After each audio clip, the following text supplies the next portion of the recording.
सभी विद्यार्थियों का इस YouTube चैनल रामलीलाल क्लासेस में स्वागत है। हम लोग पिछले वीडियो में पढ़ रहे थे बल युग्म के आघूर्ण का व्यंजक।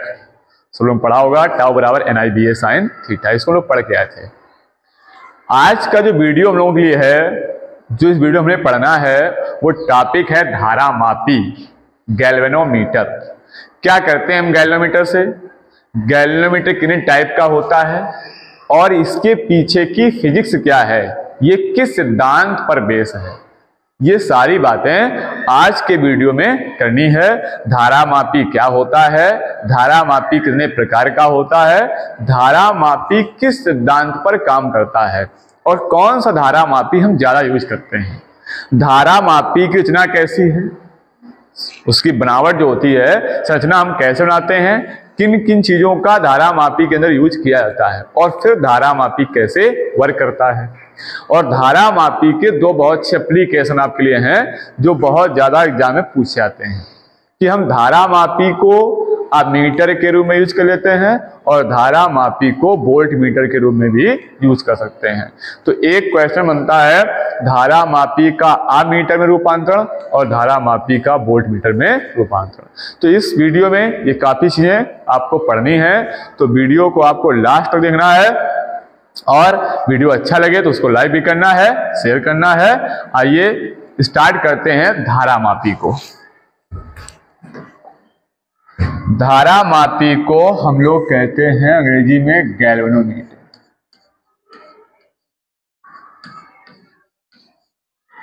धारा मापी या इसको आप कह सकते हो गैल्वेनोमीटर।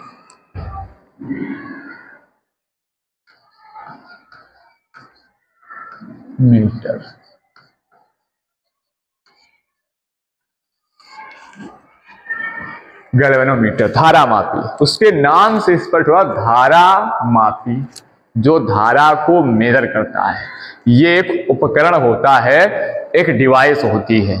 जिस प्रकार से आपने अमीटर और वोल्ट मीटर की डिवाइस देखी होगी, अमीटर करंट नापता है, वोल्ट मीटर भी वोल्टेज नापता है। ये उपकरण आपने अगर देख रखे होंगे तो आपको अंदाजा लगेगा उसी टाइप का धारा मापी भी होता है। इस उपकरण का कार्य क्या होता है, जो धारा मापी हमारा होता है बच्चों, ये काम करता है धारा को मापने का और धारा की उपस्थिति को बताने का कि अगर कहीं धारा है, चाहे वो कितनी कम से कम करंट ही क्यों ना हो, उसकी उपस्थिति को भी ये बता देता है कि यहाँ धारा आ रही है।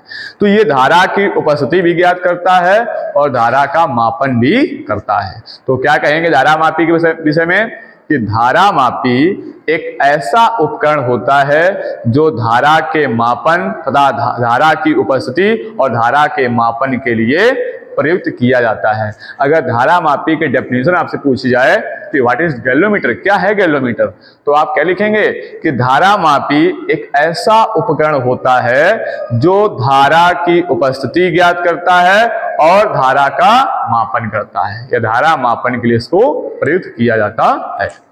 अब बात आती है कि धारा मापी होते कितने टाइप के हैं। तो अगर हम आपको यहाँ पे इसका बना दिखाएं तो धारा मापी हमारे दो प्रकार के होते हैं। कितने प्रकार के होते हैं? दो प्रकार के। एक आपका होता है रुद्र दोलन धारा मापी, रुद्र दोलन धारा मापी। और दूसरा आपका होता है, इसको वैसे इंग्लिश में साथ ऐसे कुछ कहते हैं, डेड बेस्ड गैल्वेनोमीटर।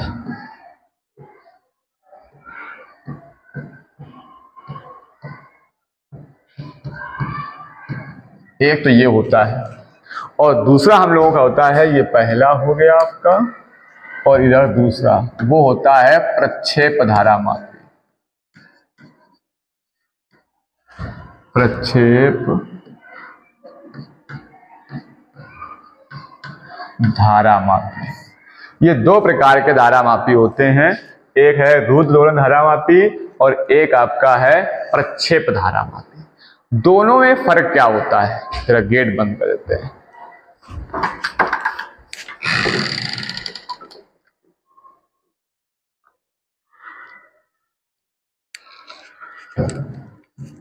तो दोनों फर्क क्या होता है। रुद्ध दोलन धारा मापी ये क्या करता है, ये इसका प्रयोग मुख्यतः धारा मापन के लिए किया जाता है। यहां लिख देते हैं, इसको पहले लिख देंगे इंग्लिश में, इसको बोलते हैं बैलास्टिक गैल्वेनोमीटर।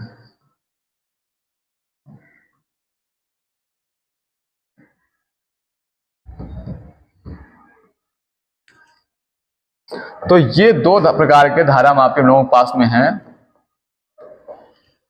एक है रुद्ध दोलन धारा मापी, दूसरा है प्रक्षेप धारा मापी। इसका प्रयोग मुख्यतः धारा मापन के लिए किया जाता है। यहां 60 में इसको हम लिखे दे रहे हैं, इसका प्रयोग मुख्यतः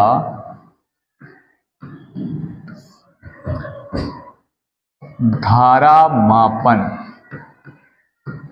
इसका प्रयोग मुख्यतः धारा मापन के लिए किया जाता है।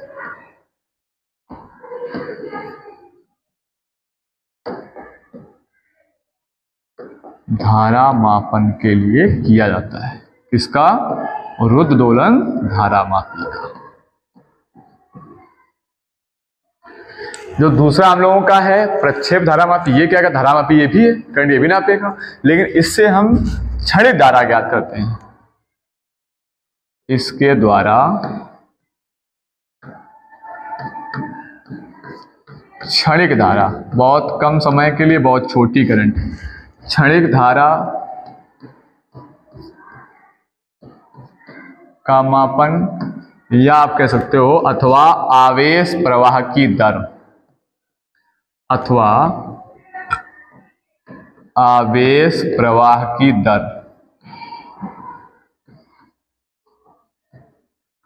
आवेश प्रवाह की दर ज्ञात की जाती है।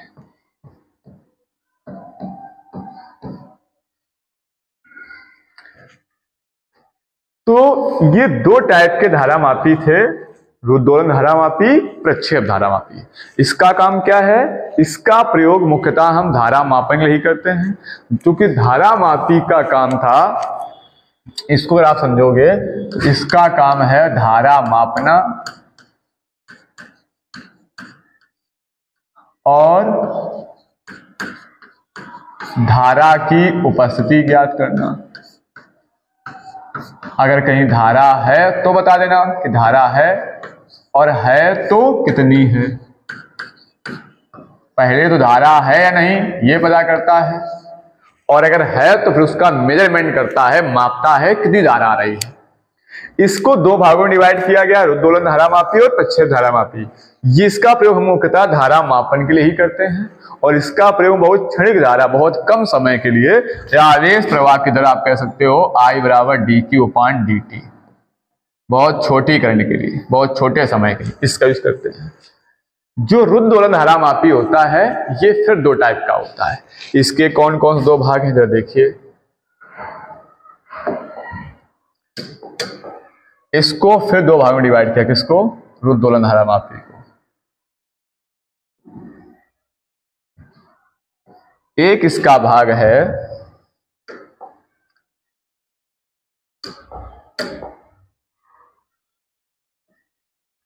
चल कुंडली धारा मापी,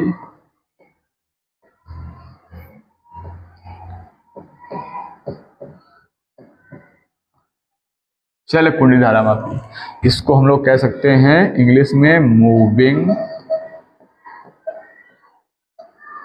कॉइल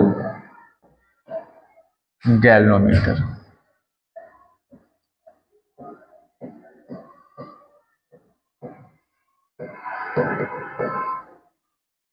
ये हो गया पहला, चल कुंडली धारा मापी। और दूसरा जो हमारा है ये है चल चुंबक धारा मापी।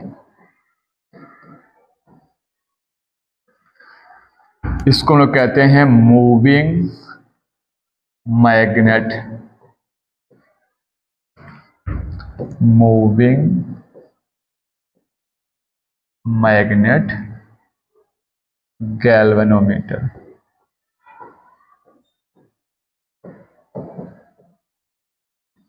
ये दो टाइप के हमारे होते हैं रुद्ध दोलन धारामापी। आइए बताएंगे चल कुंडली धारामापी क्या है और चल चुंबक धारामापी क्या है। आगे आते हैं प्रक्षेप धारामापी पर। प्रक्षेप धारामापी भी हमारा दो टाइप का होता है।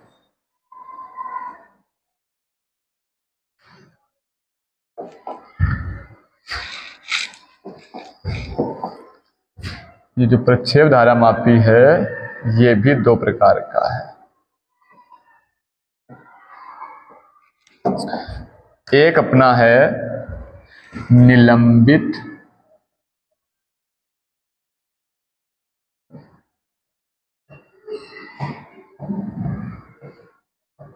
कुंडली धारामापी, निलंबित कुंडली धारामापी, और दूसरा है कीलकित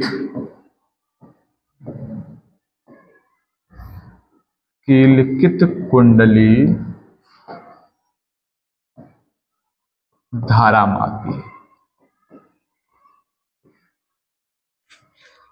ये है टोटल धारामापी की फैमिली। बच्चे कह रहे होंगे कि इतनी काफी बड़ी फैमिली, इतना पढ़ना पड़ेगा।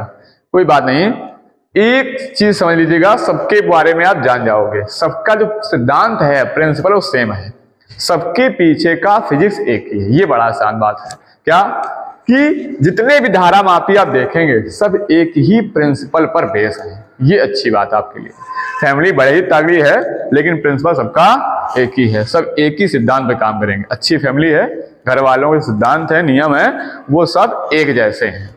सभी लोग, घर के जितने भी सदस्य हैं, सारे सदस्य एक ही सिद्धांत का फॉलो करते हैं। यानी अगर हम एक कुंडली का सिद्धांत समझ लेंगे तो सारे कुंडलियों का सिद्धांत आपको समझ में आ जाएगा। अच्छा, तो सबसे जो यूजफुल और सबसे जो साधारण धारामापी है वो आपका है चल कुंडली धारामापी। इन सभी धारामापी को आप देखेंगे तो इन सब में से सबसे साधारण, सबसे सरल और सबसे सुग्राही समझ सकते हैं। फिजिक्स की भाषा में सुग्राही का होता है एक्यूरेट, यथार्थ, जो बहुत अच्छा काम करता है उसे सुग्राही कहते हैं। वो सबसे ज्यादा आपका है चल कुंडली धारामापी।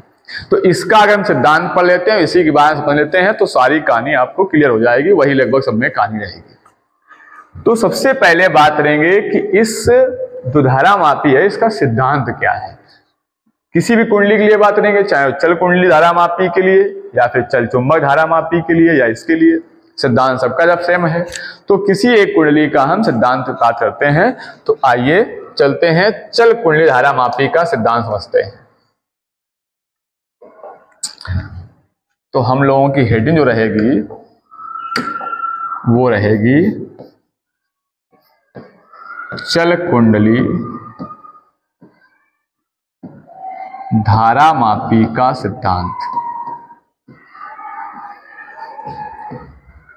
सिद्धांत का मतलब है इसके पीछे का फिजिक्स क्या है, कैसे चल कुंडली धारामापी या और कोई धारामापी कैसे धारा को माप पाएगा, धारा का मापन कैसे किया जाएगा।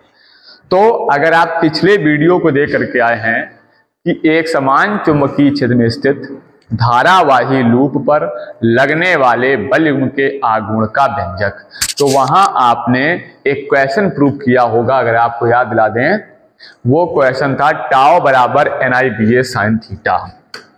क्या था? टाउ बराबर NIBA sin थीटा। ये था बल युग्म का आघूर्ण। जब किसी कुंडली को हम, किसी कॉइल को चुंबकीय क्षेत्र रखते थे तो उस पर दो बल युग्म कार्य करते थे। उन बल युग्म की वजह से उसमें होता था आघूर्ण, वो कुंडली घूम जाती थी। घूमने की प्रवृत्ति को हम लोग क्या कहते हैं? आघूर्ण कहते हैं। जब दो समान परिमाण के बल थे, दिशा में वो विपरीत थे और उनकी क्रिया रेखाएं भिन्न भिन्न थी, तो बना रहे थे बलयुम, और उस बलयुम की वजह से उसमें उत्पन्न हो रहा था आघूर्ण। ये बात हम पढ़ के आए थे, और उस बलयुम का आघूर्ण मिला था टाउ बराबर NIBA साइन थीटा। ये था बलयुम के आघूर्ण का सूत्र, टाउ बराबर NIBA साइन थीटा। अब इसमें से अगर थीटा लंबवत है, यानी उसको लंबवत दिशा में रख के घुमाया जाए चुंबकीय क्षेत्र के, तो यहां से लंबवत के लिए टाउ बराबर निकल गया था NIBA, या अधिकतम बल आघूर्ण भी इसको कहा गया था। इसमें I आप देख सकते हैं करंट है, ये I क्या है? करंट। अगर हम यहां से करंट की वैल्यू निकालें तो करंट की वैल्यू क्या मिलेगी आपको? देखो I बराबर टाउ अपान NBA, ये करंट का फॉर्मूला मिल जाएगा आपको। यानी अगर करंट का मान किसी से निकालना कहीं फॉर्मूले से है, तो उसके लिए हमें टाउ की वैल्यू पता होनी चाहिए, N पता होना चाहिए, B पता होना चाहिए, A पता होना चाहिए। अब टाउ क्या है? टाउ है उन दोनों बलों के कारण बलयुम का आघूर्ण है। N क्या है? उस कुंडली में लपेटे गए फेरों की संख्या, जो तार लपेटते हैं उस तार के फेरों की संख्या होती है। B क्या है?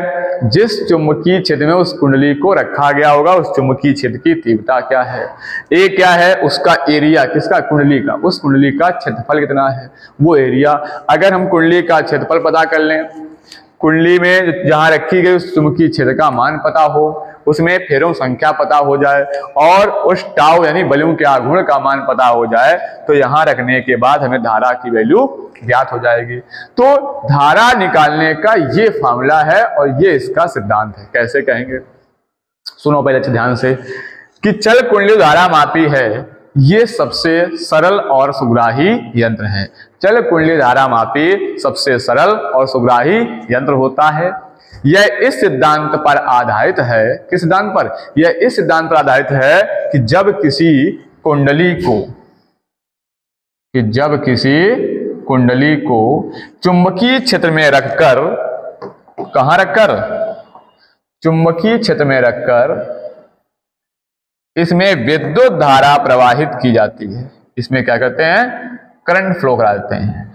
जब किसी कुंडली को चुंबकीय क्षेत्र में रखकर उसमें विद्युत धारा प्रवाहित की जाती है, तो उस पर एक विक्षेपक बल युग्म काम करने लगता है। विक्षेपक यानी उसको विक्षेप उत्पन्न करता है, उसमें घुमाता है।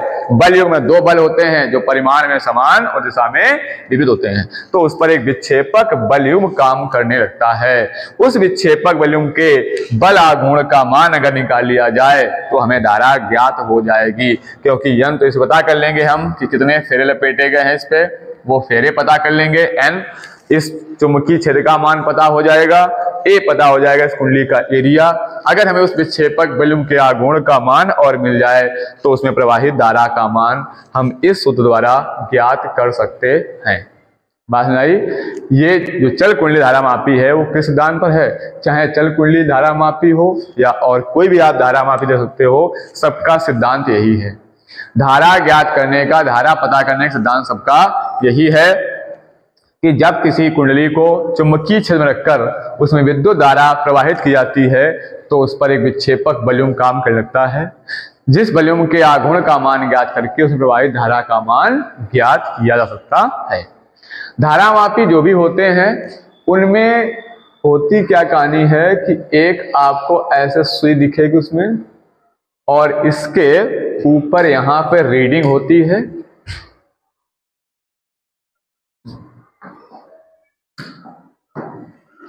इस पे यहां पर रीडिंग होती है, और उस रीडिंग की विशेषता एक होती है यहां पे कि इसके बीच में शून्य होता है, जीरो होता है।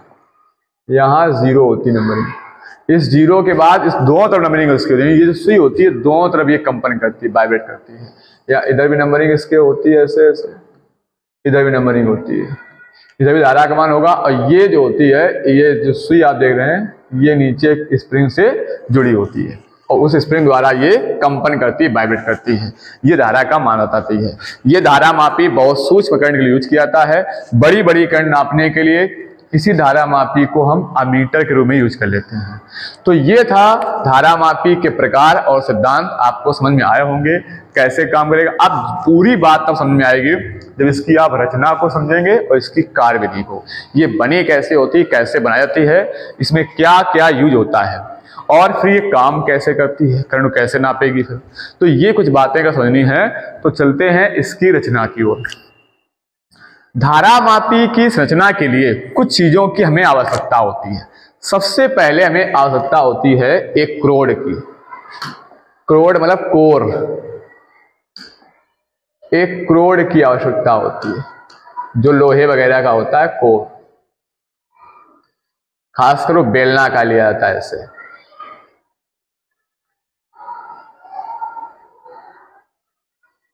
इसको हम कोर कहते हैं, ये नर्म लोहा होता है और इस कोर के ऊपर लपेटी जाती है तांबे के तार की कुंडली। इसके ऊपर हम क्या करते हैं, तांबे के तारों की कुंडली लपेट देते हैं इस प्रकार से, ऐसे ऊपर से। इस पाइप के ऊपर, इस बेलनाकार पाइप के ऊपर तांबे के तारों की कुंडली लपेट जाती है। अब कुंडली लपेटने के बाद इसको चाहिए होता है चुंबकीय क्षेत्र, क्योंकि इसको रखना कहाँ कॉइल को है, चुंबकीय क्षेत्र में। अभी हम रफली समझा रहे हैं, इसका मेन फिगर बाद समझाएंगे। थोड़ा सा समझने के लिए आपको, आप उस बात तक पहुंचे कैसे, इसलिए थोड़ा सा हम समझाने की कोशिश कर रहे हैं। इसमें एक बेलनाकार पाइप होता है, उस पर ऐसे आयताकार कॉइल बन जाती है।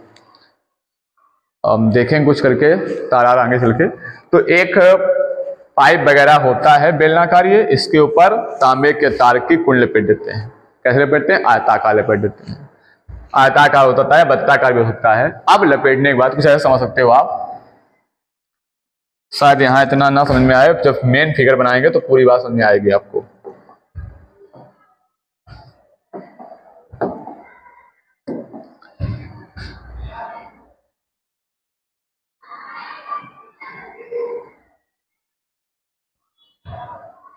ये मान लीजिए कोर है और इस पर पूरे पर लगता होता है तार।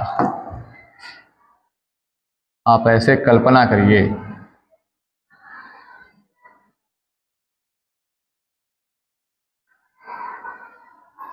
इस कोर के ऊपर ऐसा तार लपेट जाता है, ये बन जाती है हमारी कॉइल। क्या बोलते हैं उसको, कॉइल या कुंडली कह सकते हो। अब इसको रखना कहाँ है, चुंबकीय क्षेत्र रखना होता है, क्योंकि हमें चुंबकीय क्षेत्र की भी आवश्यकता पड़ती है।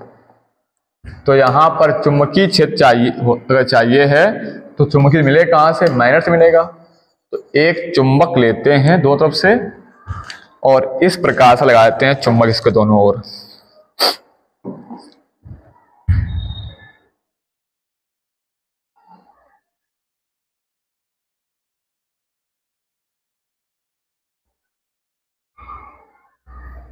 ये चुंबक का एन पोल जाता है इस तरफ और कुछ इसी प्रकार से इस साइड एक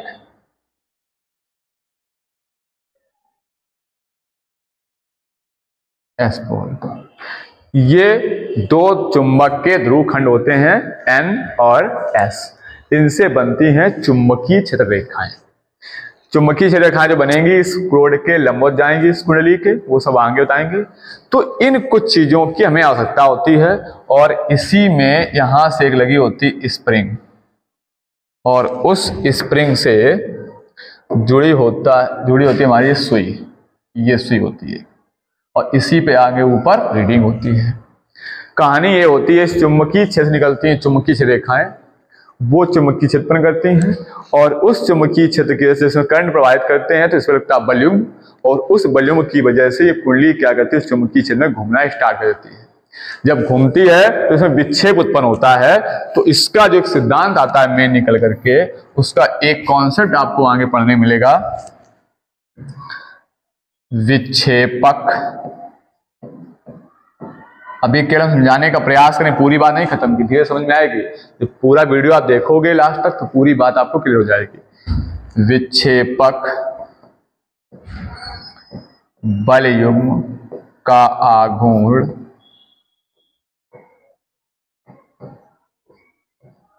बराबर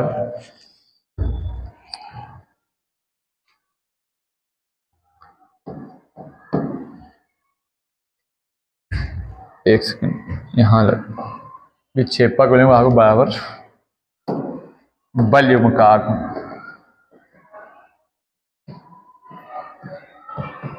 इसमें जब ये घूर्णन करती है तो विक्षेपक बला गुण आता है C फाई। फाई विक्षेप है, C कांस्टेंट है, और ये बराबर होता है NI वॉल्यूम के आगुण BA के। इस सूत्र को हम बताएं कैसे बनता ये है, और इसी से आप पढ़ेंगे धारा मापी की धारा सुग्राहिता और वोल्टता सुग्राहिता, दोनों बातें यहां समझेंगे।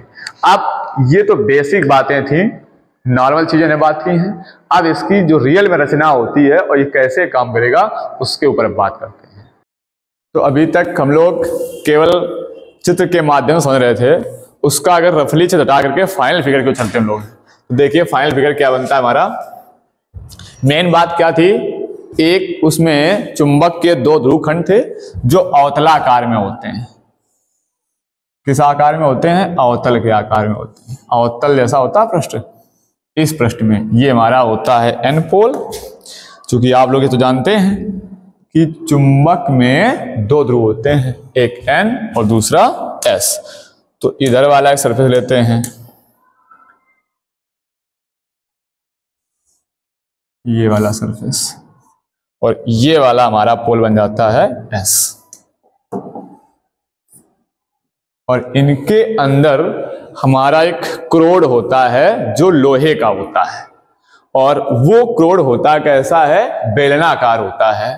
तो इसको ने पीछे आपको समझाया था कि इस टाइप से होता है ये क्रोड, ये बेलनाकार होता है इस टाइप से। लेकिन अगर इसको हम ऊपर वाला सरफेस देखेंगे, ये टॉप वाला, तो ये आपको कुछ सर्किल के आकार में दिखेगा, कुछ ऐसा।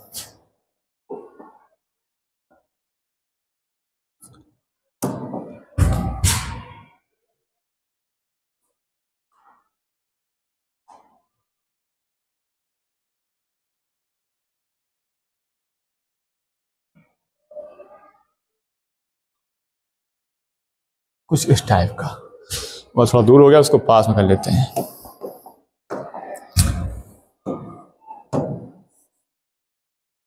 ये अपना बन रहा था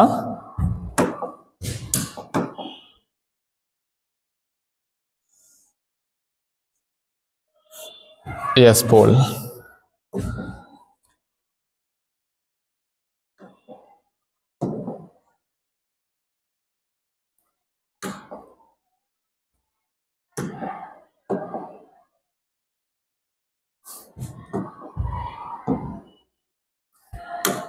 ये बन गया था S पोल। अब समझ ध्यान से, इसके ऊपर क्या था, अगर हम इसका रफली फिगर जब गए थे तो ये अपना सिलेंडर का ऊपर वाला सरफेस था ये, और ये अपना चुंबक था। क्योंकि भाई फील करना पड़ेगा थोड़ा इसको, ये चुंबक का सरफेस था, और यहां पर हमने लपेटे थे वायर। ये वायर ऐसे ऐसे, ये वायर से बनी थी कॉइल, कुंडली बनी हुई थी, इसके ऊपर ऐसे वायर लपेटे गए थे। तो यहां अगर हम देखेंगे इस जगह पर, तो इस जगह पर आप जब देखोगे तो वायर ऐसे दिखाई पड़ेंगे ऊपर से।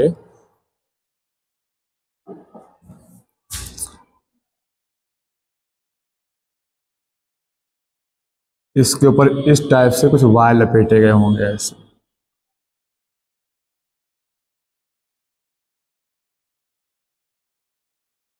ये वायर इस कॉइल के ऊपर लपेटे गए होंगे।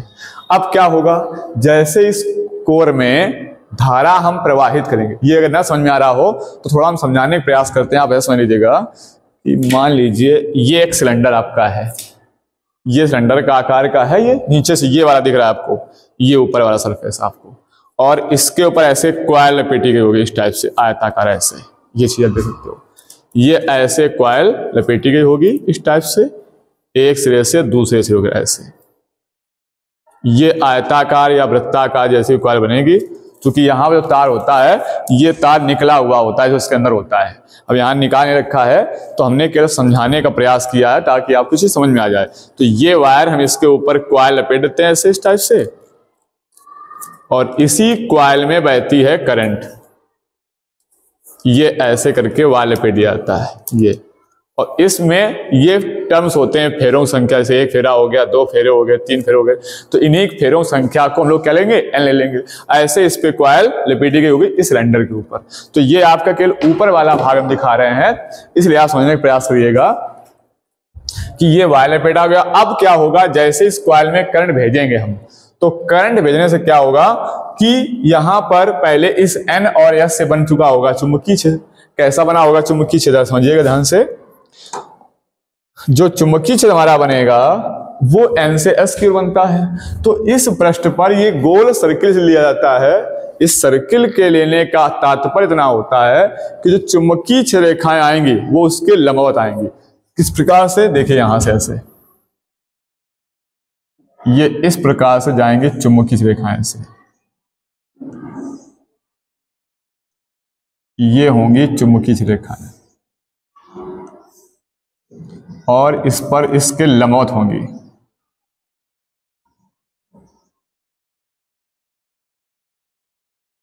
इस प्रकार से, और इधर से ऐसे लंबवत निकल रही होंगी जाकर। ये सर्किल पर चुंबकीय रेखाएं सब लंबवत जाती हैं ऐसे।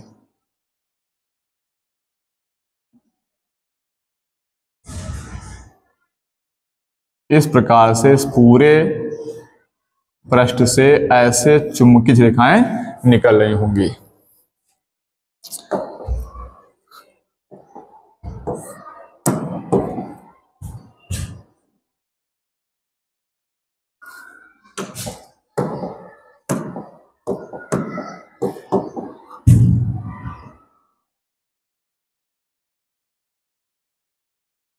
ये चुंबकीय रेखाएं से निकल रही होंगी इस प्रकार से।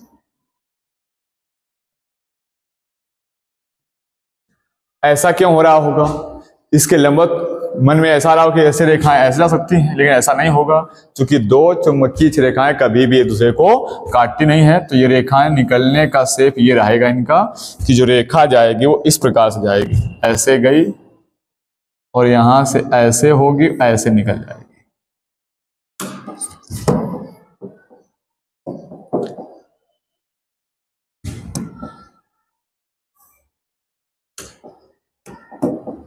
इस प्रकार से ये रेखा ऐसे गई और ऐसे होगी और ऐसे निकल जाएगी लंबवत। यहां से ऐसे जाएगी, ऐसे होते हुए ऐसे निकल जाएगी।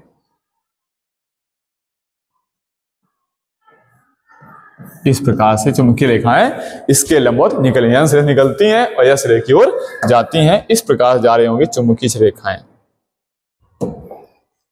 अब इसमें क्या होगा, जैसे चुंबकीय बनेंगे इसके लंबवत, अब धारा प्रवाहित करने से क्या होता है, इस कुंडली पर जो कॉइल होगी इस पर लगेगा एक बलून, चूंकि आप पीछे पढ़ चुके हो, टाउ बराबर NIBA साइन थीटा।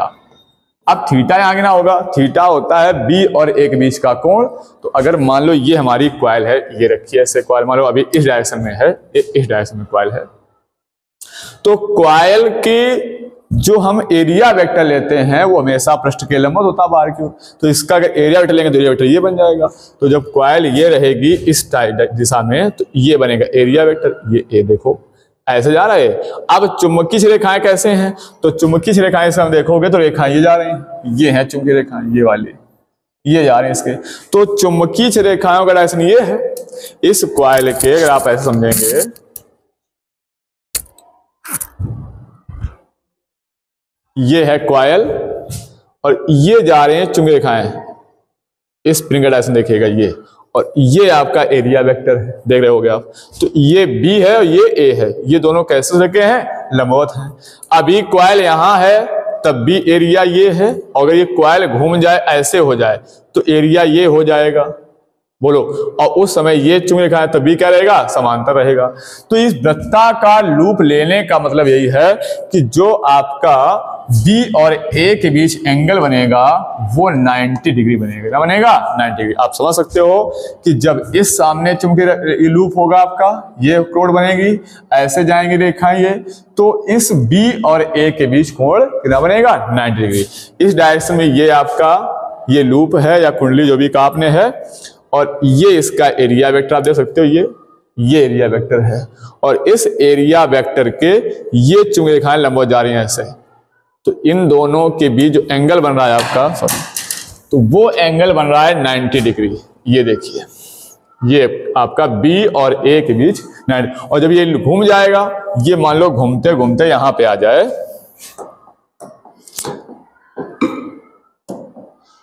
यही कॉइल घूमते हुए इस पोजीशन पे आ जाए, देखो ऐसे,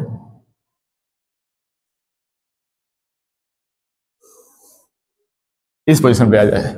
अभी कॉइल यहां थी, अब यहां आ जाए, तो उस समय जो आपका चुंबकीय क्षेत्र होगा ये वाला हो जाएगा, ये यानी इस कॉइल के समांतर सम हो जाएगा ऐसे, और ए वही रहेगा, अब ये ऐसे हो जाएगा। तो बी ऐसे जा रहा है इस लूप के, और ये ए ऐसे है, तब बी क्या है, तब बी आपका कोण 90 डिग्री है। तो जब यहां साइन 90 दोगे तो टाउ बराबर क्या आ जाएगा, NIBA।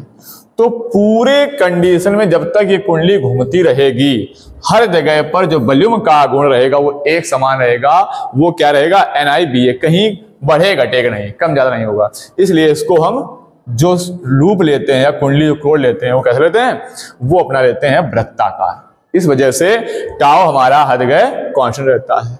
अब क्या होता है कि जब वॉल्यूम का आघूर्ण समान रहा, अब हम क्या करते हैं, इसी कोण के ऊपर वाले भाग पर यहां पर लगा देते हैं एक स्प्रिंग। इसी जगह पर हम लोग एक लगा देते हैं स्प्रिंग यहां पर, और उस स्प्रिंग का जो पॉइंटर होता है यहां लग जाते हैं इसको। ये एक पॉइंटर जुड़ा होता है, एक सुई से जुड़ा होता है ये स्प्रिंग। क्या होता है कि जैसे इसमें करंट फ्लो करते हैं, तो करंट फ्लो करने से क्या होता है, जो हमारी कोर होती है क्रोड, ये घूमती है। जब घूमती है, क्रोड घूमेगी तो स्प्रिंग में आएगा ऐंठन। स्प्रिंग क्या उससे जुड़ी हुई है, तो स्प्रिंग क्या है, एकदम से ऐंठेगी। स्प्रिंग ऐंठेगी तो उसमें क्या आ जाएगा, ऐंठन आ जाएगा। अब जब ऐंठन आ जाएगा तो उस कंडीशन पे आपको एक चीज समझनी होगी, ये आपकी ये 0 पॉइंट पे है।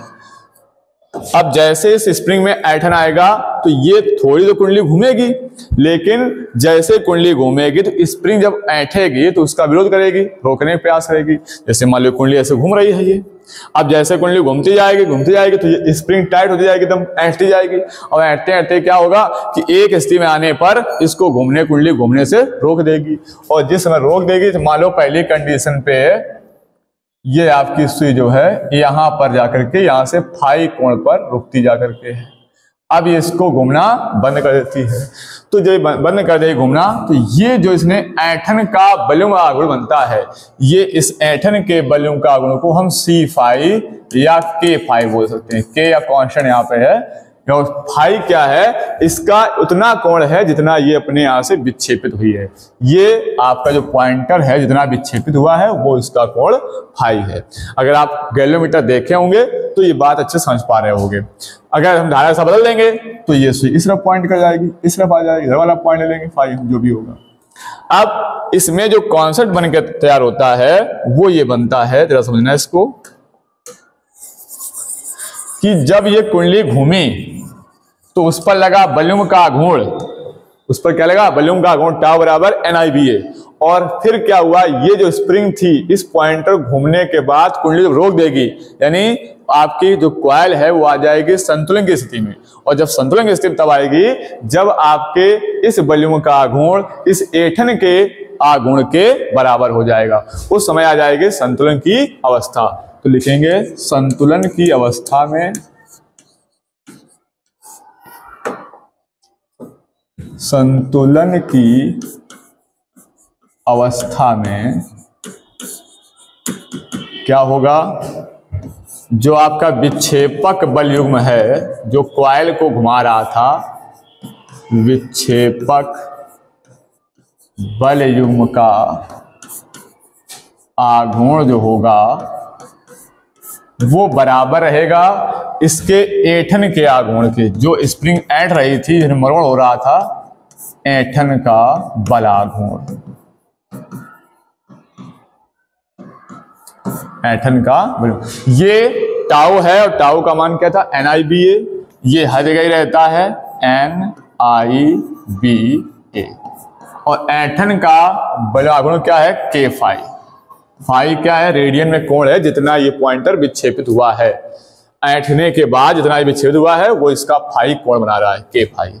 यहां से अगर हम आई का मान निकालते हैं तो आई बराबर फॉर्मूला क्या बनता है, के फाई अपान एन बी ए।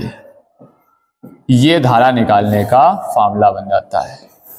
अब इसमें से हम लोग पढ़ते हैं कि धारा मापी की धारा सुग्राहिता क्या होती है, तो वो यहीं से बनती है। धारा मापी की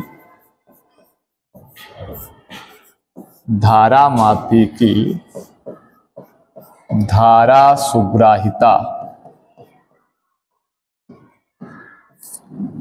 इसको कहते हैं आई एस। इसका फॉर्मूला होता है फाई अपान आई। फाई क्या है, उस धारा मापी में उत्पन्न विक्षोभ। फाई है धारा मापी का विक्षेप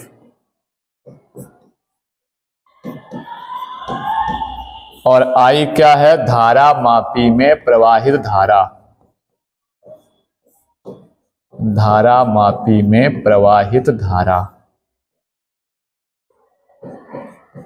ध्यान सुनिए, अगर इसकी डेफिनेशन लिखनी है तो डेफिनेशन क्या बनेगी इसकी, कि आई जो धारा है, अगर हम ये कह दें कि किसी कॉइल में हमने जो धारा है उस धारा मापी में अगर हमने 1 एम्पियर धारा प्रवाहित कर दी, कितनी, 1 एम्पियर, तो आई एस बराबर क्या बचेगा, फाई बचेगा, क्योंकि आई का मान 1 हो जाएगा। तो धारा मापी की कुंडली में 1 एम्पियर धारा प्रवाहित करने में कुंडली में जितना विक्षेप उत्पन्न होता है उसे धारा मापी की धारा सुग्राहिता कहते हैं। किसी धारा मापी की कुंडली में यदि 1 एम्पियर धारा या एकांक परिवर्तन करने पर कुंडली में उत्पन्न विक्षेप को धारा मापी की धारा सुग्राहिता कहते हैं। इसे आई एस से दर्ज करते हैं। फॉर्मूला क्या है, आई एस बराबर फाई अपान आई। अगर इसका हम फॉर्मूला निकालना चाहें हल करके तो देखो क्या मिलता हमें, ये फॉर्मूला था आई एस बराबर फाई अपान आई। अब इसमें फाई का अगर मान रख दें तो ये यहां से फाई का मान निकाल लीजिएगा। तो अगर यहां से आप फाई का मान निकालते हैं तो आप ये देखेंगे एन आई बी ए हो जाएगा और अपान के आ जाएगा, तो ये फाई का मान बन जाएगा। ये फाई का मान यहां रख देते हैं, कितना, एन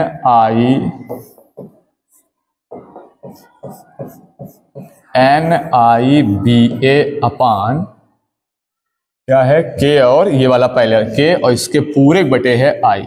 ये फाई का मान दिया उठा के और बटे आई।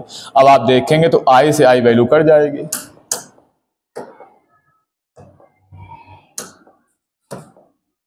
आई से आई यहां से कैंसिल हो जाएगा। तो आई एस बराबर क्या बचेगा, आई एस बराबर निकल के आ जाएगा एन बी ए अपान के। ये होता है धारा मापी की धारा सुग्राहिता। ये फॉर्मूला पूछा जाता है, कई बार पूछा भी गया है ये क्वेश्चन कि धारा मापी धारा सुग्राहिता की परिभाषा क्या है और उसका फॉर्मूला क्या है। तो परिभाषा क्या है कि धारा मापी में अगर 1 एम्पियर धारा प्रवाहित करते हैं तो उसमें उत्पन्न विक्षेप को धारा मापी की धारा सुग्राहिता कहते हैं। फॉर्मूला क्या है, आई एस बराबर एन बी ए अपान के। इस प्रकार बनता है धारा मापी की वोल्टा सुग्राहिता, क्योंकि धारा मापी को हम अमीटर में भी चेंज कर सकते हैं और वोल्ट मीटर में भी चेंज कर सकते हैं। तो अगला जो वीडियो हम बताएंगे उसमें धारा मापी का मीटर और वोल्ट मीटर में रूपांतरण पढ़ाएंगे। तो वोल्टा सुग्राहिता क्या हो जाए देखिए इसको भी, धारा मापी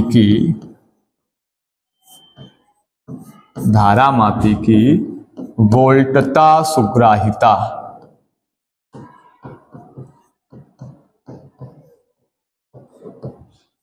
वोल्टता सुग्राहिता इसको हम कहते हैं वी एस। वी एस बराबर क्या होता है, आई इंटू आर होता है। तो यहां से सीधे आप लिख सकते हो फाई अपान वी, इसको कहते हैं फाई अपान वी। जैसे यहाँ धारा थी तो फाई अपान आई और यहाँ क्या हो जाएगा फाई अपान वी।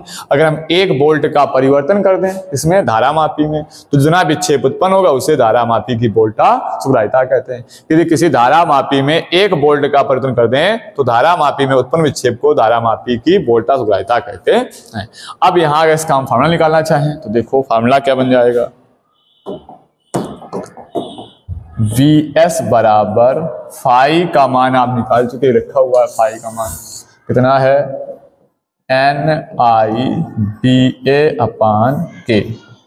और V विभव है, V बराबर हो जाएगा IR ओम के नियम से। तो यहाँ देंगे IR, ये I से I कट जाएगा, ये बन जाएगा VS बराबर NBA/K इंटू R। ये बन जाएगा धारा मापी की वोल्टता सुग्राहिता। तो इस प्रश्न में आपने सीखा क्या? हमने इस प्रश्न पढ़ा था धारा मापी, पूरा जो आपने इस चैप्टर को इसमें पढ़ा है जो टॉपिक, धारा मापी एक उपकरण होता था जो धारा की उपस्थिति और धारा के मापन को बताता था। धारा मापी आपने दो प्रकार के पढ़े थे, रुद्धोलन धारा मापी, प्रक्षेप धारा मापी।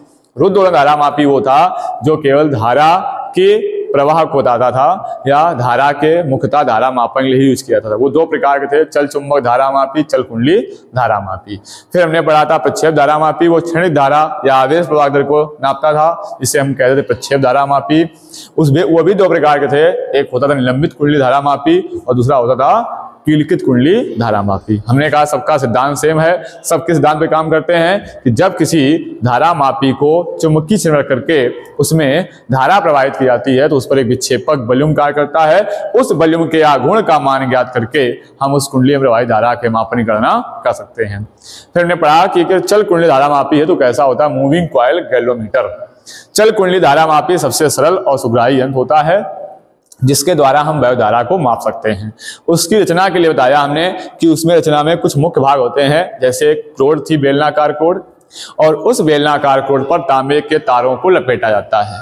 अब उस तांबे के तारों को लपेट करके एक कॉइल बना देते हैं, उसको हम क्या कहते हैं, कॉइल कह देते हैं। और उस कॉइल में जब हम विद्युत धारा प्रवाहित करते हैं तो वो कॉइल उस चुंबकीय से घूमती है। तो हमने कहा उसका ऊपर वाला भाग जब देखेंगे तो इसको हमने यहाँ बना दिखाया था, ये चीज कि ऊपर से अगर आप देखेंगे तो उस सिलेंडर का जो बेलनाकार क्रोड थी उसके ऊपर वाले जब भाग को आप देखेंगे तो आपको ये वाला सरफेस दिखाई पड़ेगा, उसका ऊपरी वाला भाग। ये हमने इसका एग्जांपल लिया था कि अगर ये वाला आप सिलेंडर देखेंगे तो ये वाला आपको भाग इसमें दिखाई पड़ता है और इसमें जो तार लपेटा गया था उस तार को लपेट दिखाया था कि हमने अगर आपके पास तार हो तो इसके ऊपर आप तार ऐसे लपेट सकते हो और इस तार को ऐसे लपेटने के बाद बन गई थी कॉइल आपकी। और वो कॉइल को फिर इस कॉइल में धारा प्रवाहित की तो धारा ये कॉइल ऐसे घूमती है, क्योंकि इस पर लगेगा वॉल्यूम, पड़ चुके हो पीछे वॉल्यूम का गुण, तो ये कॉइल क्या होगा, ऐसे घूमेगी। जब ऐसे घूमेगी तो इसमें लगी होती है एक स्प्रिंग, और वो स्प्रिंग जब ये घूमेगी तो उसकी स्प्रिंग में क्या आएगा, ऐंठन आएगा, स्प्रिंग ऐंठेगी। जब ये वाली जो स्प्रिंग ऊपर जाएगी तो ऐंठ जाएगी, जब ऐंठ जाएगी तो इसके घूमने का, इस कॉइल के घूमने का वो स्प्रिंग क्या करेगी, विरोध करेगी, उसको घूमने से रोकेगी। कुछ देर बाद इसे रोक देगी तो आ जाएगी संतुलन की अवस्था। जहां पर रोक पाएगी घूमते उस समय वो कोण क्या हमने कहा था, वो कोण आपका हो जाएगा फाई हो जाएगा, और उस फाई की वजह से ऐंठन वॉल्यूम आगुण हो जाएगा। तो जब ये संतुलन में आ जाएगी कॉइल तो उस समय जो आपका वॉल्यूम का विक्षेपक वॉल्यूम का आगुण होगा ये बराबर हो जाएगा किसके, ये विक्षेपक वॉल्यूम आगुण ऐंठन के बल आगुण के बराबर हो जाएगा। तब ये कंडीशन, ये था विक्षेपक वॉल्यूम आगुण NIBA, और ये था इस आपके जो पॉइंटर है इस पॉइंटर का ऐंठन बल आगुण, वो क्या हो जाएगा, K फाई। फाई क्या है, जितना वो कोण विक्षेपित हुई है, और यहां से हम लोग I का मान निकाल लेते हैं। इस प्रकार से हम धारा मापी द्वारा धारा के वैल्यू को ज्ञात कर सकते हैं। फिर धारा मापी दो काम कर सकता है। धारा मापी को हम अमीटर के रूप में यूज कर सकते हैं, धारा मापी को हम वोल्ट मीटर के रूप में भी यूज कर सकते हैं। इसको यूज करने के लिए क्या करते हैं कि आगे हम इसके पढ़ेंगे यूज करना। फिलहाल हमने इसकी धारा मापी की धारा सुग्राहिता बताई।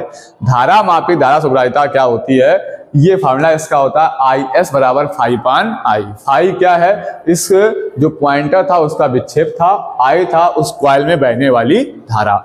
अगर हम कहते हैं कि कॉइल में 1 एम्पीयर धारा प्रवाहित की जा रही है, ये 1 एम्पीयर धारा है, तो उसमें जो विक्षेप उत्पन्न हो रहा है, जितना विक्षेप उत्पन्न होगा वो धारा मापी की धारा सुग्राहिता होगी। यहां से इसका फार्मूला भी निकाल लिया, वो फार्मूला निकल गया था NBA/K। NCERT में इसके क्वेश्चन भी न्यूमेरिकल वगैरह पूछ दिए जाते हैं, पूछे भी गए हैं। फिर हमारे धारा मापी को हम वोल्ट मीटर में चेंज कर सकते हैं, इसलिए धारा मापी की वोल्टता सुग्राहिता। इस वोल्टता सुग्राहिता में देखा हमने फार्मूला होता है इसका फाई/V। धारा थी धारा सुग्राहिता तो IS बराबर 5/I, वोल्टा सुग्राहिता है तो VS बराबर 5/V हो जाएगा। ये V क्या है, इस कुंडली में जो वोल्टेज आ रहा होगा विभव आएगा। अगर हम विभव कह दें 1 वोल्ट है तो जितना विक्षेप उत्पन्न होगा वो बन जाएगा धारा मापी की वोल्टा सुग्राहिता बन जाएगी। अब इसका यहाँ से फॉर्मूला निकाल लिया, VS बराबर NBA/KR। तो इस वीडियो में हमने धारा मापी के बारे में सारी कहानी पढ़ी है। अब हमें केवल पढ़ना बचा है धारा मापी का यूज अमीटर के रूप में और वोल्ट मीटर के रूप में। तो ये चीजें अगले वीडियो में बताएंगे। तब तक के लिए इस वीडियो से आप धारा मापी के बारे में अच्छे से पढ़ सकते हैं और कॉन्सेप्ट को क्लियर कर सकते हैं। इसलिए अगर आपको वीडियो अच्छा लगे तो लाइक कीजिए, शेयर कीजिए, कमेंट कीजिए, चैनल को सब्सक्राइब कीजिए और अपने दोस्तों के साथ शेयर करिए। Thanks for watching my video.